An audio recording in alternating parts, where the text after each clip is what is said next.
When you drive down Interstate 5 between San Francisco and Los Angeles, you see cotton fields, miles and miles of cotton fields, and you see row crops and you see orchards. And you think, oh, there's some cotton, there's some orchards, there's some row crops. This just wouldn't have been possible within the pre-existing natural order. The water is coming from hundreds of miles away through concrete rivers. You know, it just couldn't have happened without these fantastic waterworks that we built, which are all but invisible. Somewhere off in the distance is a huge aqueduct carrying water that sustains all of this. But if it somehow the water stopped flowing, you'd have a desert again overnight. Everybody is conscious of water. If you head for the river with an empty bucket, you're liable to get shot. So. Water makes wealth. Water can turn a low-value piece of property into something you can grow lettuce on. Without water, there would just be a dry desert here, really. Water brings everything. Water brings the green. Out here, it's man-made compared to Mother Nature, the way of doing it back east. This looks like garlic over here. Here's a young almond orchard over here. Right now, we've got a field here that's ready for planting for something, probably cotton or tomatoes. These are pistachio trees here. More lettuce over here and garlic over here. See this bronco right here, this tough grass you see on the edge of the road? This is the way it would have looked 100 years ago, before water. 10,000 trucks a day haul food to market on Interstate 5, hundreds of miles through the heart of California. For nearly a century, congressmen, governors, presidents, and farmers have fought bitterly to make nature do their bidding here on the San Joaquin Plains. They have made the Central Valley the richest agricultural region in the history of the world. Here, it is drier than North Africa. And to bring water to this dry land, we built the world's largest and most expensive waterworks. This is the most completely transformed landscape of its size anywhere on Earth, transformed entirely by water. Here, we churn out a quarter of America's food.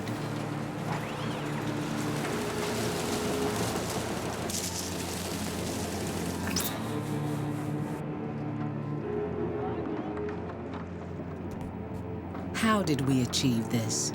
And why did generations of Americans fight over this land where it never rains in summer?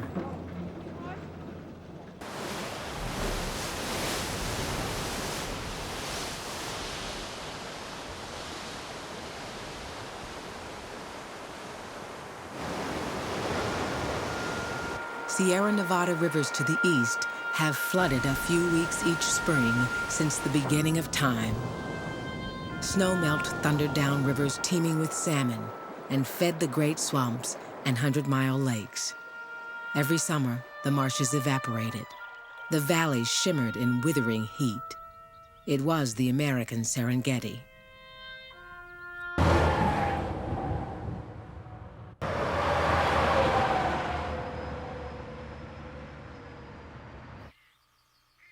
This whole area was known as the Huron Sinks.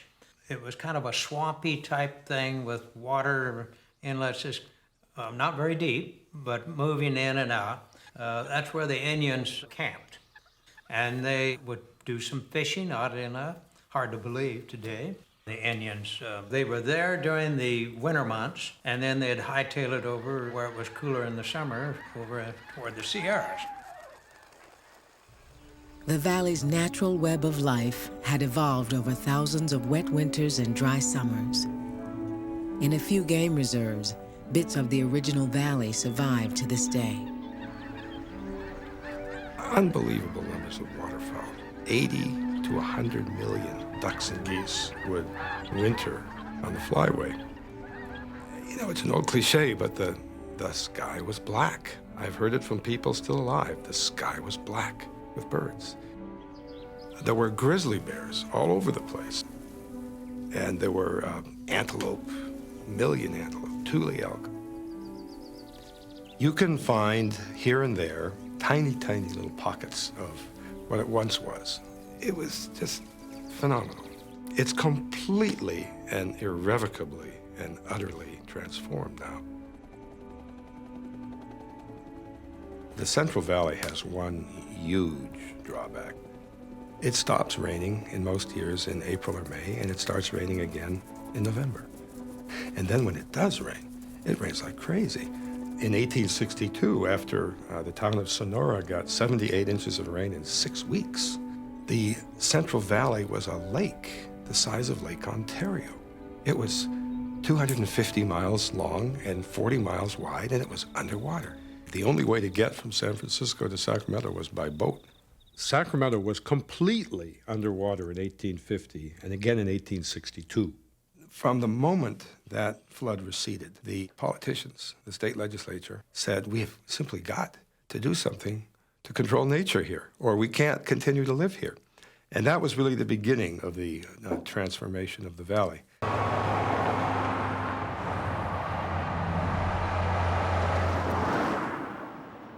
A 19th century law allowed anyone to claim land over which he could sail in a boat. Henry Miller staked out his claims for a section of land in a boat. He was just another one of those Californians who came here from somewhere else, reinvented himself completely. He'd been a butcher boy. He would float around and drive posts in the ground and mark his territory, and the law required it to be done from a boat. So that's just what he did. And then when the flood went away, why, according to history, he put a boat in a buckboard wagon. And then had it pulled by a team of horses on a buggy or wagon and went traipsing across the country a considerable distance. Whose empire ultimately reached 1,090,000 acres. For his era, you'd have to take your hat off to him. And he was the first person to build a dam, a significantly sized dam in California. And that led to 1,200 other dams of significant size that we've built since then. In the late 19th century, pioneers built small dams, drained marshes, and dug canals. But still, they found themselves at the mercy of nature. The dry farmers looked to the skies and the heavens for rain. They hoped that the rains would be timely enough to get a crop. Obviously, it was risky. And if they got into a reasonably wet cycle, they could do reasonably well. It's a lot of praying. With a lot of praying. They sent their wives to church, I know, every Sunday.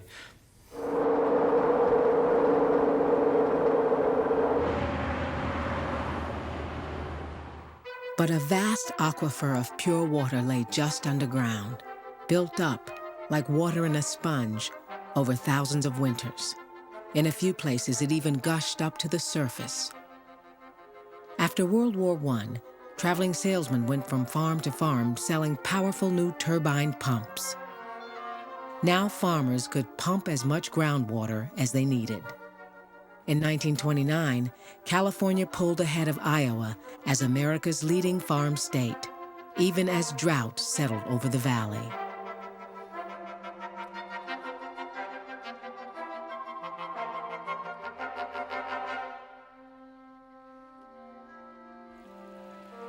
Before long, growers had pumped the San Joaquin water table down 10 feet.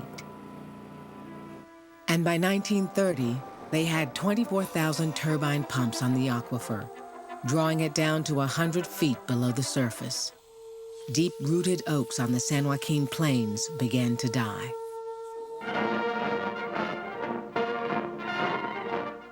"70,000 refugees from the Dust Bowl present a new problem to California.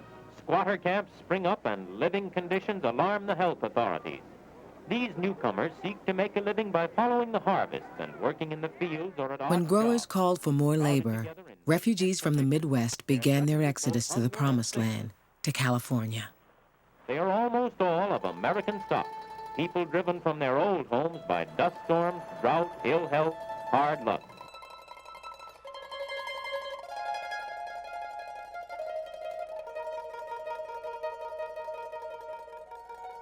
Some of the most famous photographs ever taken are Dorothea Lange's photographs of the Okies, if you will, the migrants in the Great Depression. What people may not know is that Most of those photographs were taken in the San Joaquin Valley of California. That's where it hit. That's where the great population migration was dumped.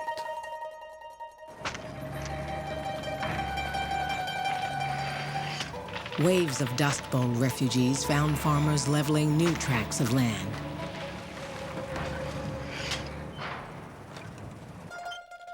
Cheap labor and cheap water were key to the expansion, key to the abundance. What migrants could not see was that growers were pumping the aquifer dry. They could pump hundreds of gallons a minute, like a fire hose. There was something like 24,000 pumps, big pumps. The groundwater just disappeared. They overdrafted it. They mined it so fast that the valley subsided. Portions of the San Joaquin Valley dropped 3 feet. You're pulling out 100 buckets of water and only a cupful is being replenished currently. That this is a losing deal. There's no question about it. By the middle of the Great Depression, the Promised Land, California's Great Central Valley, was running out of water. Now, farmers could either limit their pumping and produce less, or they could search for new water.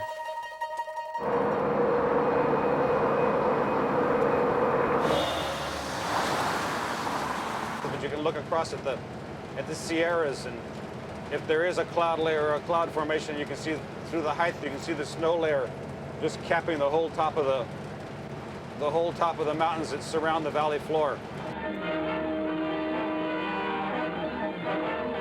Northern California's worst blizzard, raging for a week without a let-up, buries the Sierra Nevada region in 13 feet of snow.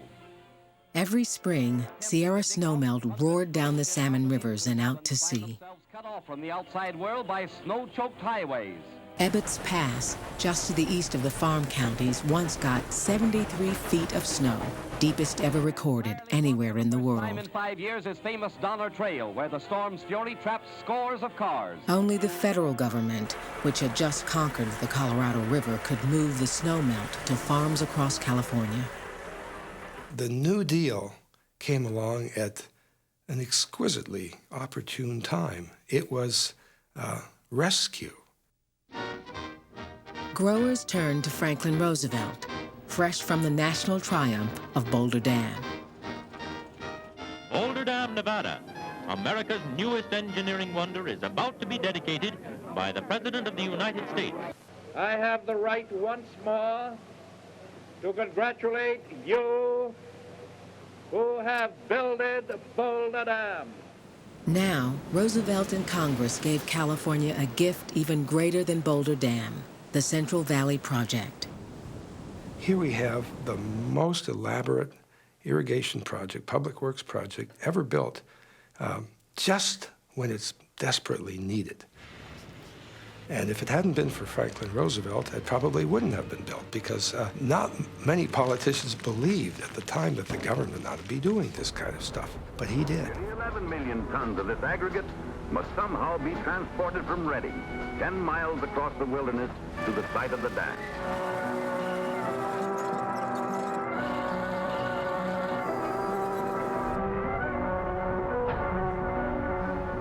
The Central Valley Project would capture snowmelt from the living rivers and dole it out in summer through a 3,000-mile grid of dams, canals, and reservoirs. It would water an area the size of Lake Michigan. No one had ever built anything like the Central Valley Project.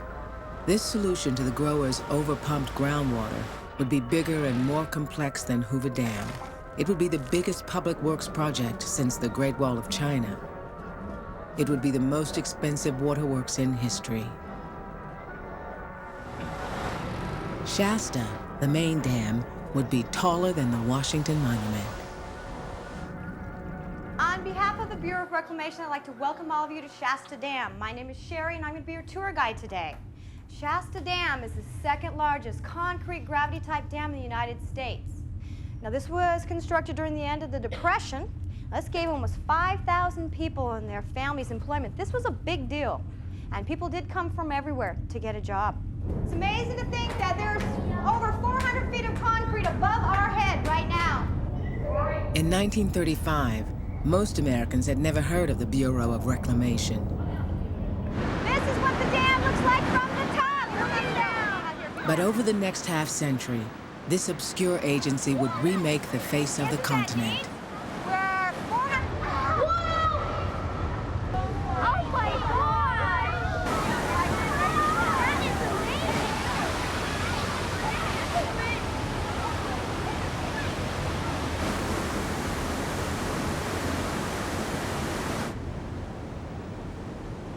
These giant irrigation projects were made possible by the old Reclamation Act of 1902.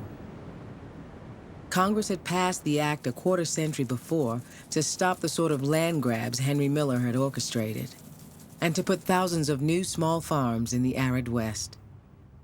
Go through the headquarters of the Bureau of Reclamation in Washington, you'll see murals all over the place, and they all depict this grand development of water resources and the cultivation of land and the arrival of settlers. New land, all through irrigation, otherwise it wouldn't exist. Those murals are everywhere. And of course, you're not in the West very long before you realize that the key is water. And I think clearly that the original intent was if we got the water to the land, we could put farmers on it. This was a settling of the West, and that was the best of intents. And in fact, it was written into the law. This was going to be for small farmers. This was going to be for people who farmed 160 acres. Days after Congress passed the Reclamation Act in 1902, speculators, real estate brokers, and congressmen began their horse trading. Everyone could see that land with water was worth more than land without water, and every senator wanted a water project. The political pork barrel was born. By law, water would be sold at a fraction of its cost to small 160-acre farms. It was true that many small farms would soon get government water. But eventually, the largest recipient of the largest water project in history would not be a small farmer, but the Southern Pacific Railroad, largest landowner in California. By World War II, CVP canals would work their way south and soon transform the valley into the breadbasket of the world.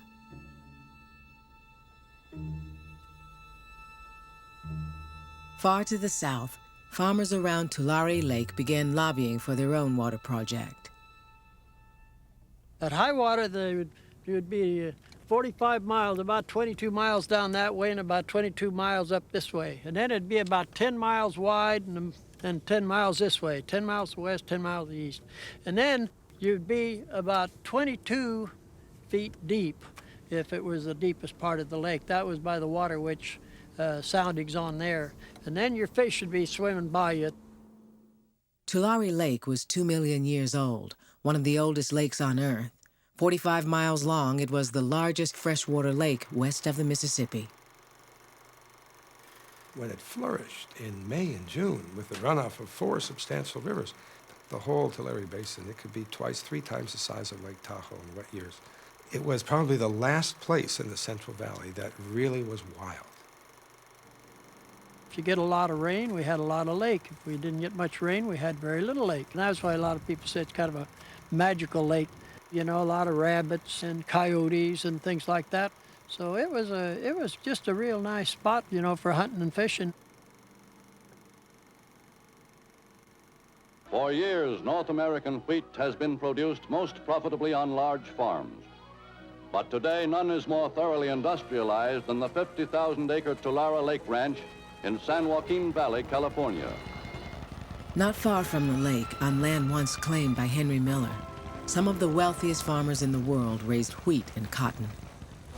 We have about 35,000 acres of grain and about 7,500 acres of cotton. We have 250 miles of canals and ditches on our ranch. All of our land is under irrigation. In dry years, growers could farm bits of the lake bottom, but they wanted to farm it all. In 1940, the Bureau agreed to build irrigation dams on rivers feeding the ancient lake. The law would then force growers to sell off their huge holdings into small farms. The idea of subduing nature has captivated the whole country. There's practically no dissent. No, the kingpins are the Army Corps of Engineers, Civil Works branch of the Army, and the Bureau of Reclamation.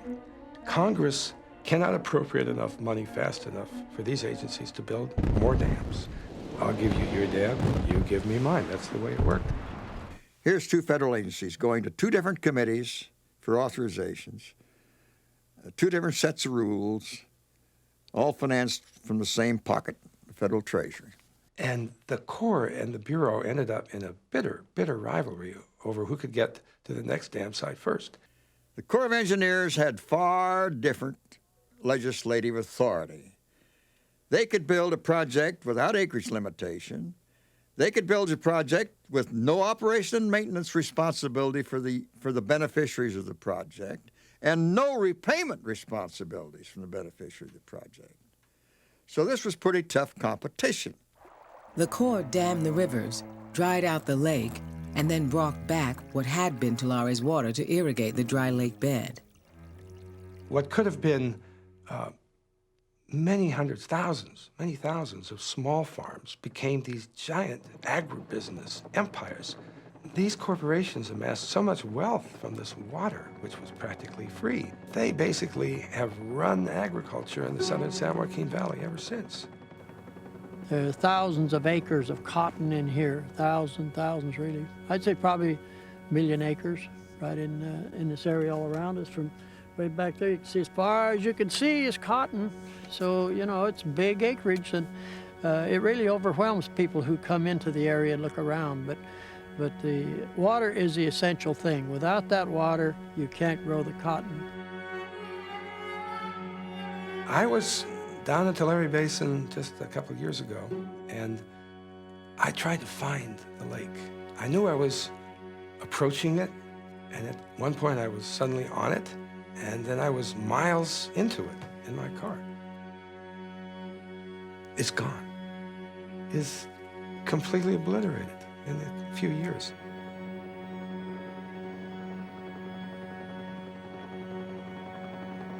What had been Tulare Lake is now 50 miles of plowed cotton field along Interstate 5.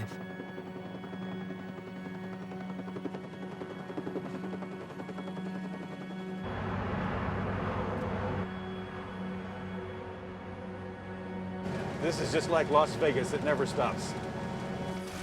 I can remember some of the farmers in my father's front room talking about disking the land, plowing the land 24 hours a day, keeping the tractors that were turning the soil and preparing the soil for planting, and how they would swing in quarter-mile swaths and swing around. And you know, it was a ballet of linking huge tractors together to flatten the land, to level the land, to turn the land, to irrigate.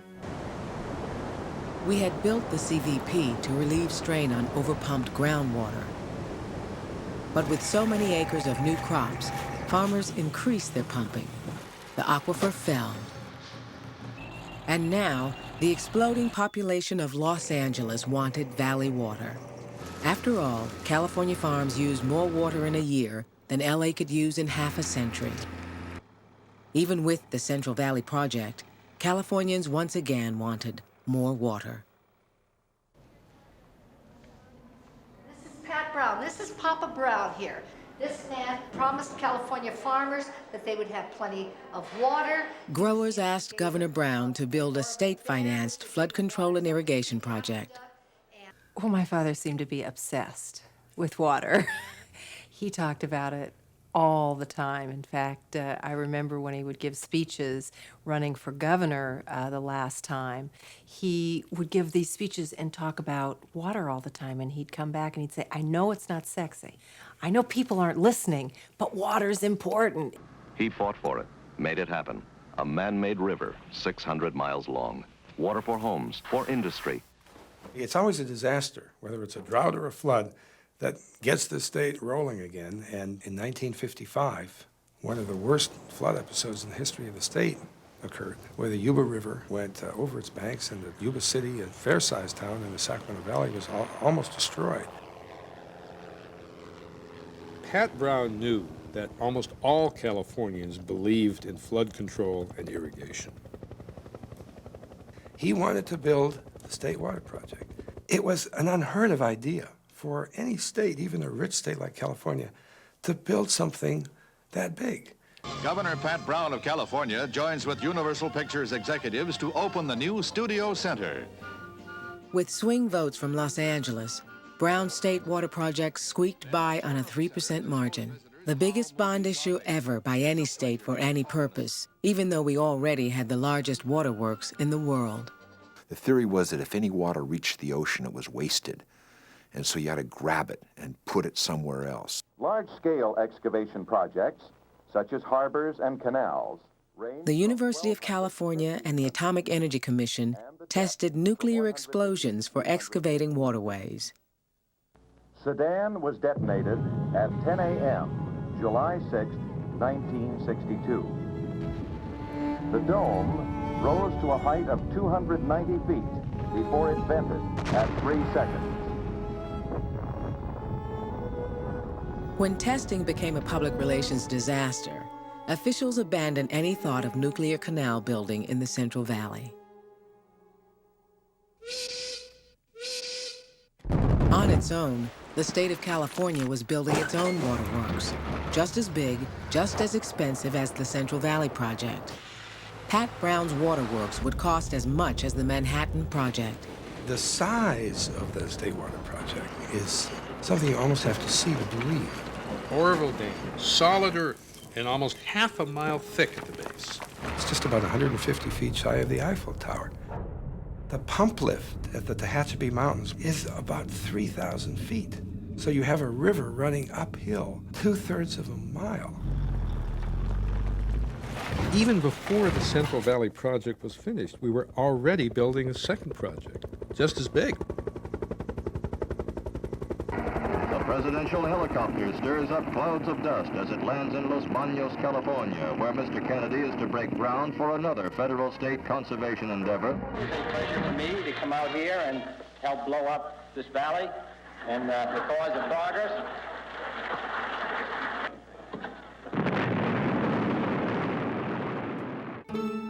By the late 60s, federal and state waterworks had lifted the rivers out of their ancient beds and delivered them to every corner of the Great Dry Valley. Soon, Bureau water would reach even the Westlands, most desolate part of the San Joaquin, a 1,000-square-mile district as dry as the Mojave. The local congressman predicted that the Westlands would soon be settled by thousands of small farmers.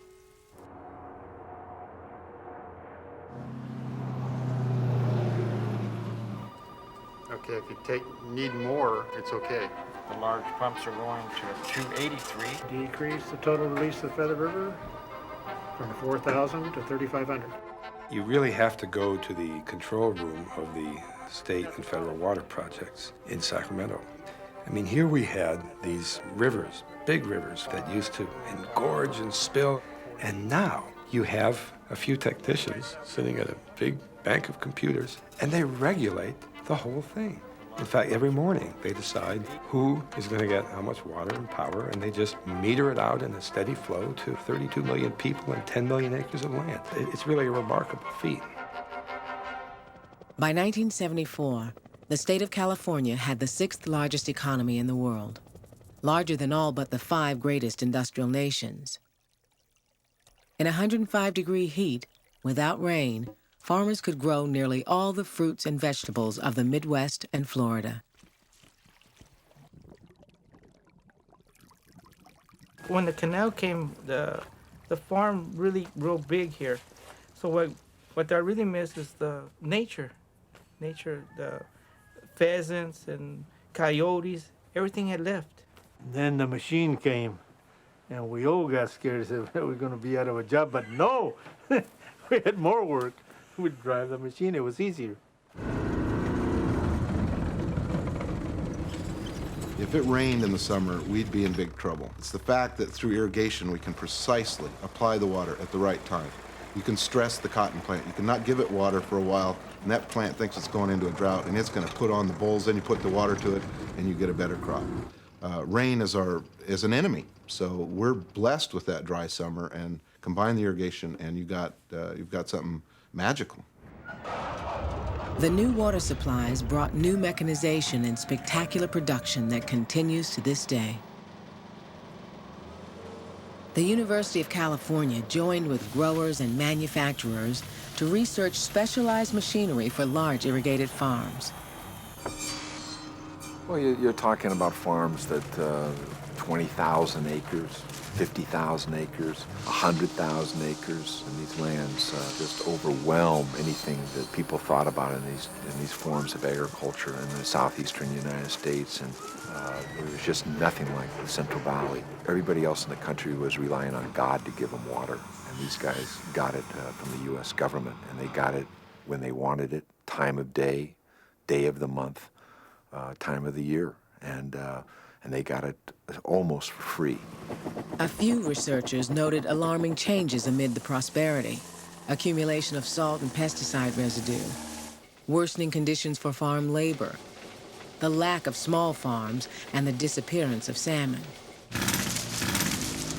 Congress did not share their concern, and Western water projects rolled through Congress as they had for decades.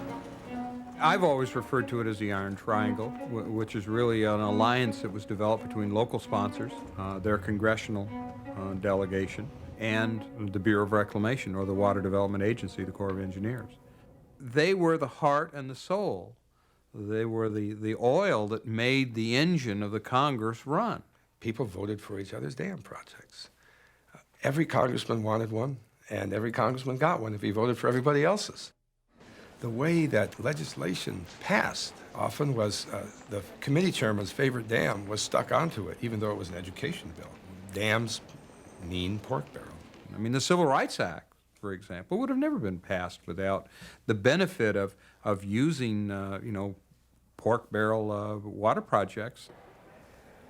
Staff in the White House and the Office of Management and Budget prepared as a matter of routine a list of water projects which were not justified and ought not to be funded.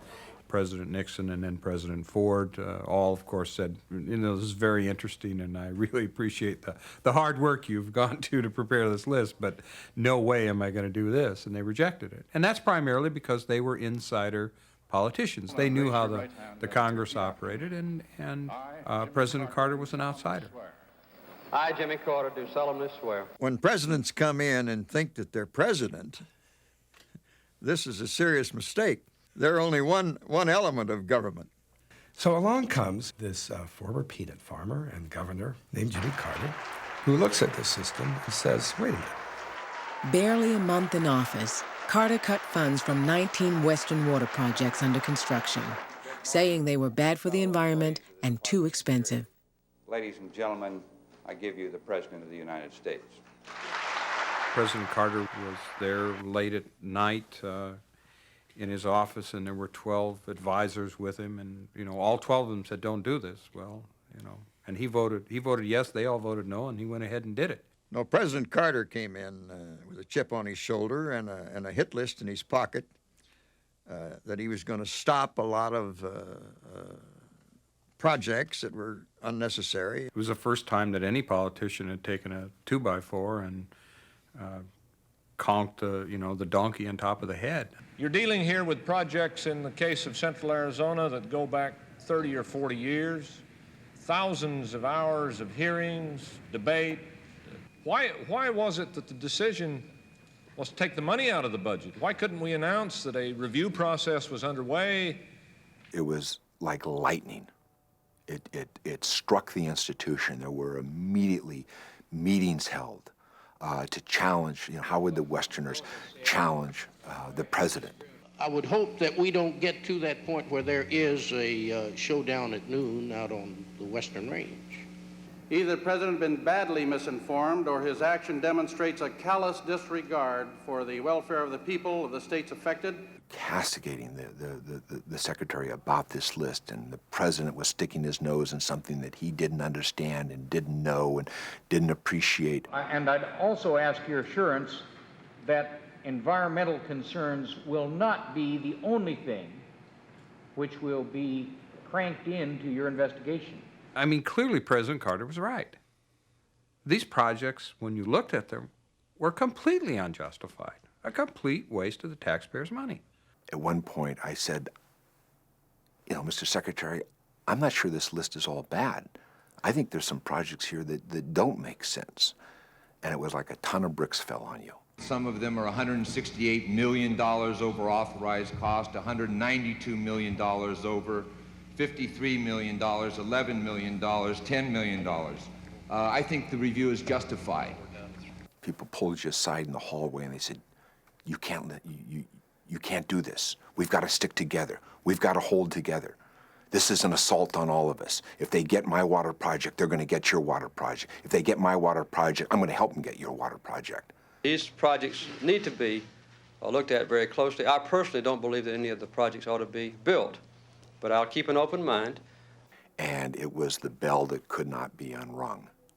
And it sent out a message to other members of Congress who weren't from the West that here was something that was amiss. Here was a place, if you wanted to go at a waste of taxpayers' money, you could. If you wanted to build your environmental credentials, you could. The President Carter paid a great price for what he did, but he changed, again, the entire political history of how these dollars are spent. Water projects are symbols. They're symbols of they're always something much larger than what they really are.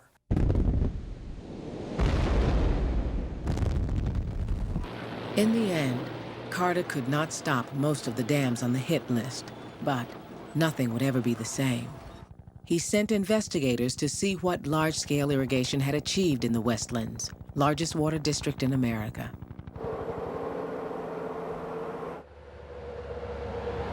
The Reclamation Project Act, to begin with, visualized family farms of a subsistence nature. They didn't visualize farms that were going to make enough money to send the kids to college or even send them to a dentist.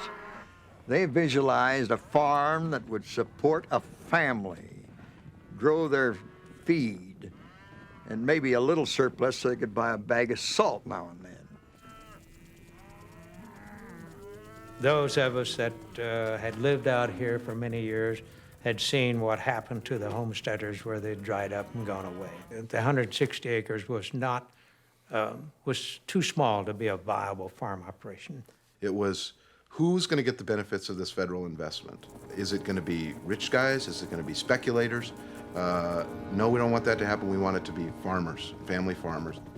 We end up in California where we're irrigating lands that even go back to the Spanish land grants, 50, 60,000 acres in a single holding.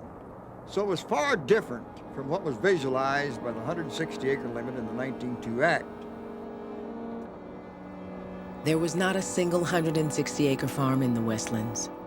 Growers and the government had been arguing since the beginning over when this 1,000 square miles would be broken into small farms. Now, in owning the 160 acres, it meant a wife could have 160, the husband could have 160, and if they had 20 kids, they could just line them up, 160 to each kid. And if you had an Aunt Susie somewhere, and you had Uncle Ben over here, and their 4 kids, and you can see what began to happen. And we found ways to comply that we could make the economics work. And if it meant, creating some subsidiary organizations, if it meant having your son have 160 acres and you have 160 acres, you did that because that's what it took to survive. There was no big, kind of scheme to rip off the treasury. It was just a way to make things work.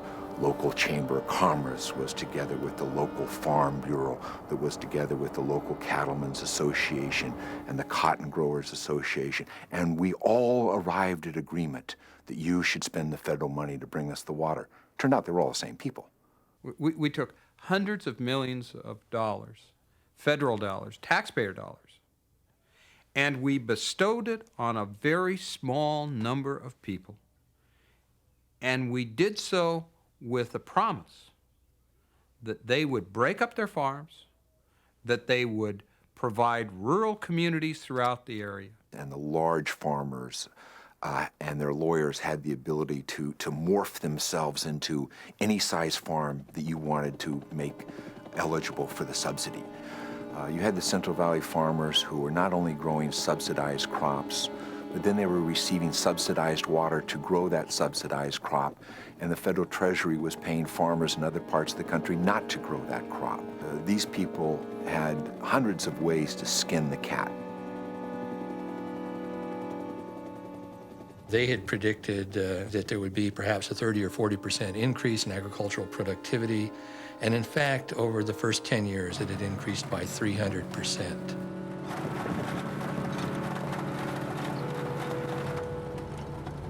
Till we get that harvested, 7 days a week, 16 hours a day. I worked from 6 to 6, and then when the barley came, 18 hours a day. We didn't know what a day off was. The first time that I went down to Westlands, Huron was the largest community. It had lost its doctor. It didn't have a high school. It didn't have a newspaper. There was one grocery store. There were, I think, 4 bars. Of course, everyone was living in very dilapidated rental housing. The actual conditions that we discovered that people were living under there were as bad or worse than the worst conditions that I've encountered in Africa, south of the Sahara, or southern India, or any parts of Latin America. The water out here, it's always been a mystery. And I say mystery because without the water, I mean, we would be in a desert sand right now. I mean, that's what made the big corporate farmers who they are today. But the fact that, there is water out here, it creates jobs, creates homes, creates wealth for the farmers, not for the people in Huron. We've been fighting poverty for years and years and years, and that's a demon that probably won't go away.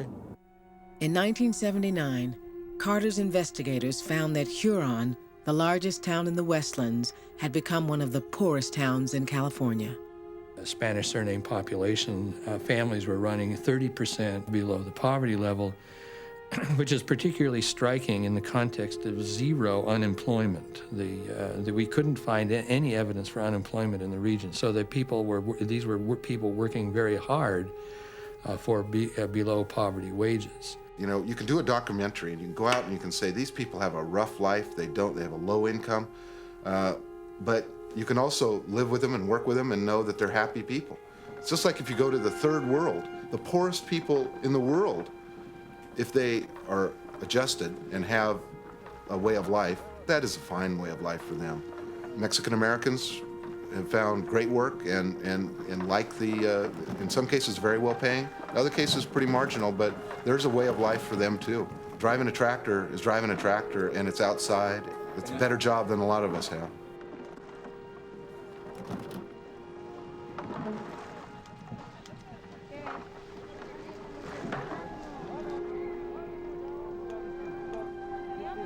Small farms and towns vanished as production skyrocketed. For 2 weeks each spring and fall, all the lettuce in America comes from the Westlands, and every year enough cotton for 1 billion t-shirts. By 1979, no place on earth had been so changed by the manipulation of water.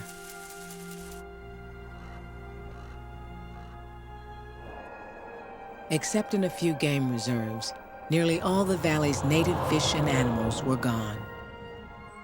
Much of the Sacramento River now irrigated crops, and the San Joaquin River sometimes flowed backwards. The valley's winter-run Chinook salmon were nearly extinct. The crux of the matter really is it salmon or people?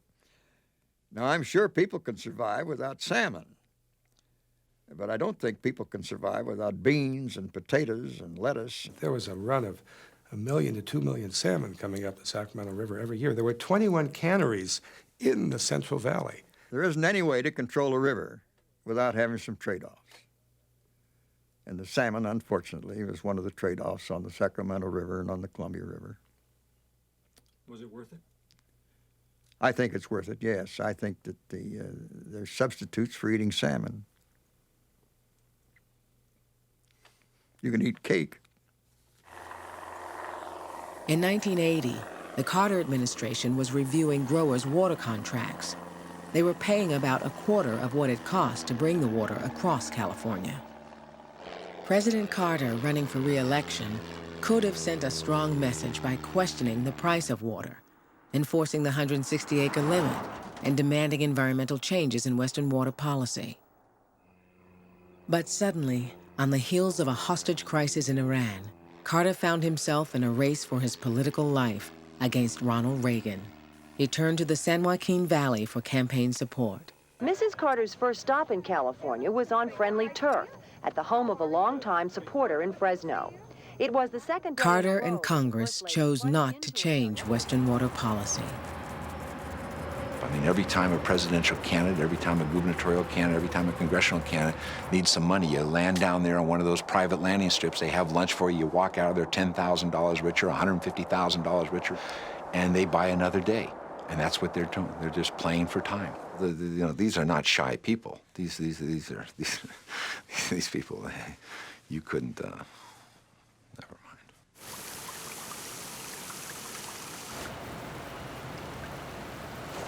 But there was now public suspicion that something had gone terribly wrong amid the abundance.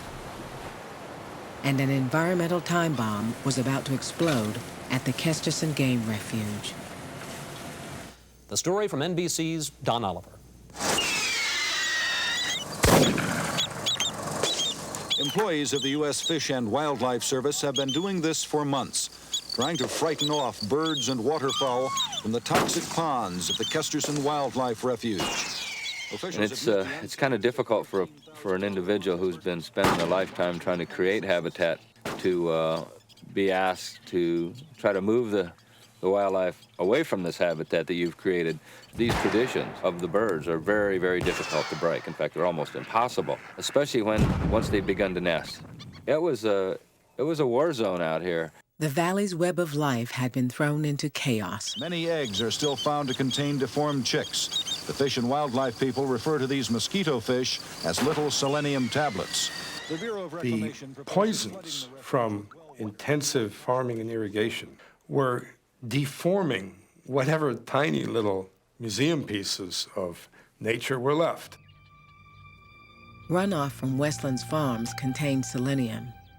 For years, drainage had concentrated the selenium in the Kesterson ponds, while the Bureau of Reclamation waited for a permit to dump it into the San Francisco Bay and Delta. We went ahead with the Westlands project before we solved the drainage problem. We thought we knew how to solve the drainage problem. We thought the Kesterson Reservoir could be flushed on out into the Delta. We didn't have it solidified. So I made a terrible mistake by going ahead with Westlands at the time we did. David Burrington reports tonight that the problem begins on the farms and it winds up in the refuge. Many young birds have been killed and deformed by high concentrations of selenium, a trace element found in the region's soil.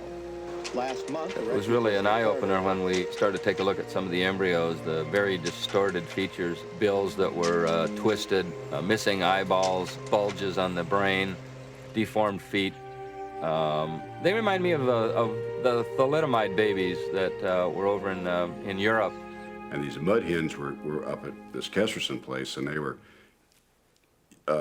getting too much selenium, and too much selenium is widely known does cause birth defects and anything, so they're getting deformed mud hens and things, which was unfortunate, but wasn't the end of the world. When it exploded in our face with bird deformities, gave all of our attackers the proof they need that agriculture really is bad. It does destroy the environment because we had some deformed birds out there. Kesterson was the proof, and we were the bad guys, and it was really a turning point. And we would sit and struggle with a photograph of a bird, headline on every newspaper and TV news every night, about this crisis at the end of irrigated agriculture, and 1 million acres are going to go out of production. We could not make a connection between how do we solve this problem and how do we deal with this public crisis over here that was created. But for those mud hens and but for those ducks at Kesterson Reservoir, that plan eventually would have continued to creep on. But those mud hens, they really turned the political history of the Central Valley Project. It was all adding up. Public anger at the Kesterson fiasco, congressional investigations into water subsidies, farm labor, and salmon. And now, the last straw, 6 years of drought. Dust storms raked the valley, and trucks bound for market slammed into the biggest wreck in American history on Interstate 5 in the Westlands. And the drought contributed to the wrecks. Growers, short on water, let their fields go barren, and the dust piled up, waiting for strong winds to blow across the highway. And the drought kind of moves us ahead about 20 years in time, and all of a sudden, there's not enough water to go around. We have major shortages. Water was a lot like energy, that it was price responsive. And that we really had to do was attack the subsidy. And we became a nice target. There was a subsidy issue fashioned in there. There was all kinds of sexy political things, ways to beat us up. Big, slow-moving target. The areas of the country which have huge population growth on limited water resources are going to have to change the structure of their water usage. They're going to have to become more conservation-oriented. George Bush on the road, on a roll. He told the Valley farmers... The political winds were about to shift, away from agriculture toward the environment. George Bush had won the Valley in 1988. I don't believe we need the federal government getting into the water rights business. In '92, Bush was losing to Bill Clinton. Just before the election, he signed a popular reform law in hopes of gaining electoral votes. It raised the price of water, and for the first time in 50 years, returned water back into the salmon streams. You were going to have to now pay for that water. And if you had to now pay for that water, you'd have to take into consideration other concerns in terms of how you use that water, how efficient you are, the kinds of crops that you have to grow. When the law was changed, when the project was redirected, it was a huge train wreck. And because we've been chugging along, doing great, 50 years of reliability, project working good, all this very stable. You know, farmers were not worried about water. Water was not an issue in California until the drought because it was reliable. And now we've got new contracts and our water costs have gone from $3.50, which is a great deal for 40 years, to $35 to $45 an acre foot overnight. Huge swings in costs. Well, water has gotten more expensive, but really with a shortage of water and all, we're paying more now than we ever have. So as much as we're paying, we need to make sure we don't use any more than absolutely necessary. I don't think we ever really wasted water out here because it was always expensive, but we're, I think this has got to be one of the most efficient uses of water there is. But it belongs to us, don't it? The big canal, the taxpayers? Did I say something wrong?